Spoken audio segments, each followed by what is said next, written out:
Guys, stay with me as we expand our knowledge with videos from all over the internet that's going to make you rethink everything. Let's just start. Well, I've officially seen it all. My first 0 out of 10 date. This man left me at the restaurant while I was in the bathroom. What do you do? I think I'm gonna hang it up for a while. Yep. I don't have anything left to give. But if I'm honest, I never should have gone on the date in the first place. Everything was telling me not to. Everything. The signs were there, but I was like, Leave the date I'll give him a chance. Nope. Follow your gut. Everything was going fine. This guy and I had been talking for like 3 or 4 days. He asked me out to dinner for this weekend, today. Chose a cute little Cuban spot, made the plans, we figured out the time, all that jazz. He doesn't live here in Charlotte. It was about an hour and a half outside of Charlotte, so he drove in and got a hotel for the night. Where the problem started is he texted me this. I read that and I was like, oh, absolutely not. So I responded with this. And ever since that point, the vibes just turned in our conversation. But it was the day of the date, within like a few hours of it. So I had the decision to make of like, do I cancel this because it's kind of going left, or do I just go? He was apologetic because I guess he felt like I misunderstood what he was saying, but I personally feel like I knew exactly what he was saying. He thought this was gonna be something that it wasn't. So he shows up, Hollister hoodie, jeans, no reservation, barely speaks on the date. It's so awkward. I'm so uncomfortable for the entire thing. I just order my food, quickly get it eat a little bit of it, put it in a to-go box. We barely speak for the majority of the dinner. Barely. We just watch the live music. Then I decide to go to the bathroom, and when I come back, I'm gonna ask him if he's ready to go. By the time I go and come back, I'm in the bathroom for maybe 2 minutes. I come back, he's gone. Vanished. Nowhere to be found. Granted, the date was over. He had already paid for the check. But I just think this is like, it's really something. Like, he could not even say like, hey, I think I'm going to call it a night. Thanks so much for your time. Not even that. Because I called him on his bullshit. And he had a bad attitude. You got saved. Men. Oh, and the most embarrassing part wasn't even this guy leaving. It was the walk of shame out of the restaurant with the waitresses saying, Lo siento. There's a very specific group of people that are very vulnerable to existing in functional freeze as their main kind of stress and trauma response. And these are the people that are the intelligent and self-aware outcasts. A lot of these people were simultaneously rewarded for being intelligent and being high performers when they were younger, but also outcasted for the exact same reason. And fundamentally, what this ends up doing from a nervous system perspective is it makes you only feel safe to be present in your body when you are displaying these characteristics of being competent, being a leader, and being really good and useful, because this is when other people want to be in connection with you. And being in connection is one of the main ways that your nervous system sources safety and survival. So you end up existing in functional freeze, which is really characterized by having these periods of being very activated and on, followed by numbing out or collapsing when it's too much for you to handle, because you did not evolve to be on all the time. And so your nervous system eventually needs to cope. This is who I work with. If you've been blocked from a normal life, no matter how much you've made all the right decisions, it's because you're a chosen one. Chosen ones did not come here to live an ordinary life, which is why you probably feel like a lot of your life has been a battlefield, especially early on. So let's break down some of the common themes of the chosen one so you can start to see your path and your archetype from a higher lens. The first one is that your path looks different than other people. You've probably had a really hard time getting a normal job, like a stable 9-to-5, also struggling with a stable home. You probably have flopped around a lot, bad landlords, crazy neighbors, or maybe you just like don't have a home and you're just traveling the world, as well as being blocked from a normal dating life, which means you've probably dated people who are off kilter, psychopathic, narcissistic, and just out of their goddamn minds. or you literally just haven't had much of a dating life. Secondly, you've been diagnosed or misdiagnosed with certain labels, or you've just in general struggled with mental health. You've probably been diagnosed with depression, anxiety, bipolar disorder, or something along those lines, maybe even more neurodivergent with ADD or ADHD. Or maybe you've just been casted as crazy or emotional. Probably because you grew up around narcissistic people who were gaslighting you. And number 3, last but not least, you feel the pull in your soul for something greater. If you did manifest a partner or a great career opportunity, you might have everything you want on paper, but deep down you feel like there's something missing. You feel like there's something bigger, more expansive in store for you. And this is usually a pull to help humanity in some way, whether it's coaching, healing, or getting out there with your creative gifts. It's something designed around self-expression and service. You did not come here to struggle. You came here for big impact, and you just had to endure the training grounds first. So if you've identified with these signs, welcome to the club, chosen one. The easiest way to control another person is through heavy curation of your own behavior. Humans are naturally empathetic beings that try to rise or lower to the level that another person meets them at. This is typically a good thing until it's used to present a false self. For example, I stated that nothing scares me more than a childish man. Why? Because he's not a child. And I radically refute the assertion that the childish man is safer than the hyper-masculine alpha male. The brute force of the alpha male can be seen coming, but the abusive control of the man-child sneaks into the hen house like a wolf in sheep's clothing. You heard? As a divorce lawyer, I'm going to tell you something that might sting a little. Most cheaters don't regret cheating. They regret getting caught. And there's a big difference. I know a lot of people want to believe that when their spouse cheats, it was just a one-time mistake, that they're truly sorry and they were just caught up in the moment. But honestly, most of the time, they knew exactly what they were doing. They didn't cheat because they were unhappy. Plenty of happily married people cheat. They didn't cheat because something was missing. They cheated because they wanted to, and they thought they could get away with it. The only reason why they're apologizing now is because they got caught. Cheaters don't regret cheating. They regret losing your love, your stability, and your trust. And if they hadn't gotten caught, they'd still be doing it. What is the worst and longest lie you've ever kept up with? Okay, boom. Me and my boyfriend at the time is breaking up. We live together. I was moving out. I go to the house to get the rest of my things at like 2 o'clock in the morning. When I get off of work, he's on the phone with a girl. In my mind, we weren't broken up. To him, we were broken up.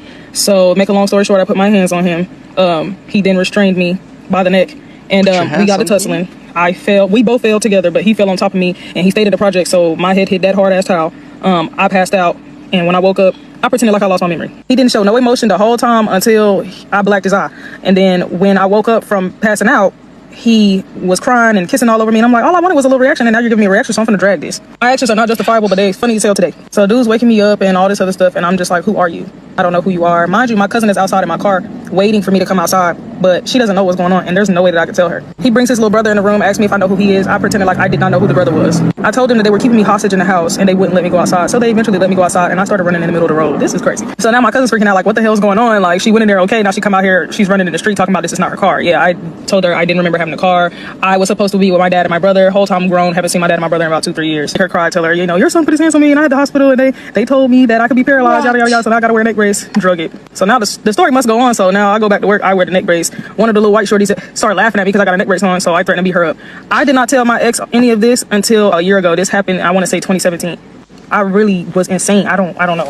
A lot of women will actually go this far. There's a lot of men in prison because of what she's talking about right there. Doing that, dragging something out and getting off on the emotional response, getting off on the trauma that said person that they are doing this to or they're affecting, but they get off on that. You heard what she said, which is what a lot of women do. A lot of you fellas who are arguing with women, she wanted an emotional response from this dude. You know, it's different levels of power, right? When you're a big energy being, basic transformation, basic power, empowerment, goddess energy stuff that we see on the internet and all over, you know that's not enough for you, right? Like, when you really have always been a big one, right? You know what I mean? You really always been, man, since you was a teenager, right? And then you went quiet, you went hiding, and you put on this other personality that's insecure and that's acceptable, and right? But you got something that's really big that you want to do. It's like it's so much bigger than you, for real. Like, you feel like you're not even qualified for it. Maybe your 12-year-old self or 15-year-old self felt it because you hadn't been beat up by the world yet. But now that you've been beat up and you had your fucking throat and neck chopped up by the world, now you got a little dirt on you. You like, well, goddamn, am I qualified to do this big shit? Yeah, see, so there's a different kind of traversing that's required. See, and you need to go check out Shadow Gold. That, first of all, ultimately, that's what I want you to do. But here's what, before I start cussing hard on this TikTok, and Dave nixed me for some weeks on this thing, so I'm real mindful how much I let shit show, okay? You're dangerous. Your natural state is dangerous, okay? And here's the thing. You need to learn how to refine your danger. It's not about... No, it makes sense. Hiding and even like trickery and like none of that. Like, you know, there's a way you hide, but you kind of like, you know, like the dancing that you're doing right now to get along.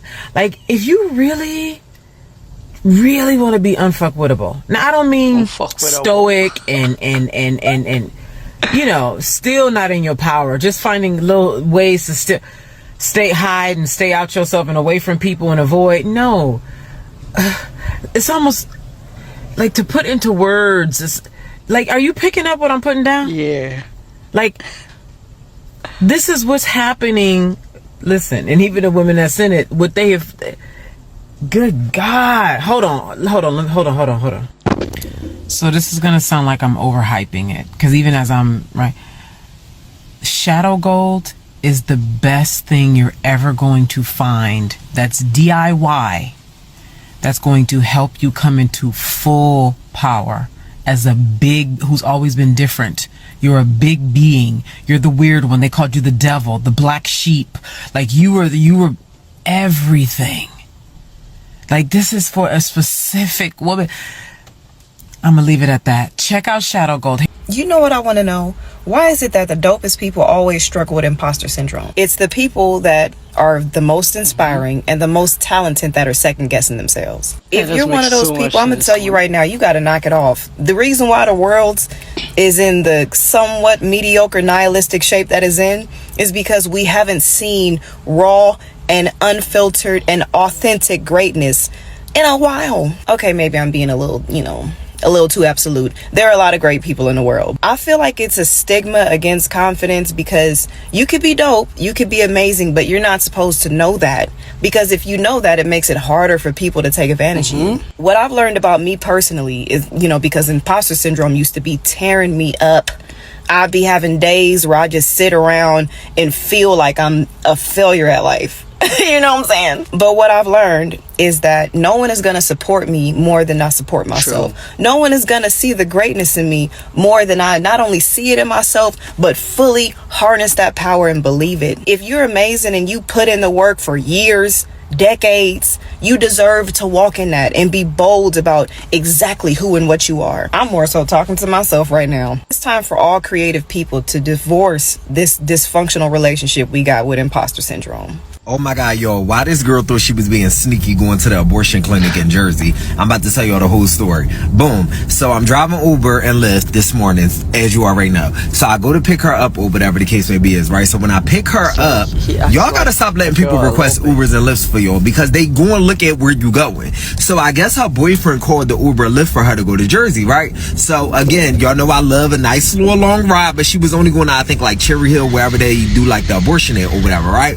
Boom. So I pick her up, she get in the car, she listening to her music, everything going fine, right? As we driving, her phone keep ringing, right? So she keep ignoring the phone call, right? So she finally answered the call. She like, what's up? He like, where you going? She like, I told you where I was going. I was on my way to work. He was like, I just looked at the location again that you sent me, and you don't work in Jersey, right? So she like, oh, my job got us going over here for a training. So he was like, why would you lie and say you going to a fucking job training, and something told me to put the address in, and they say that you going to an abortion clinic?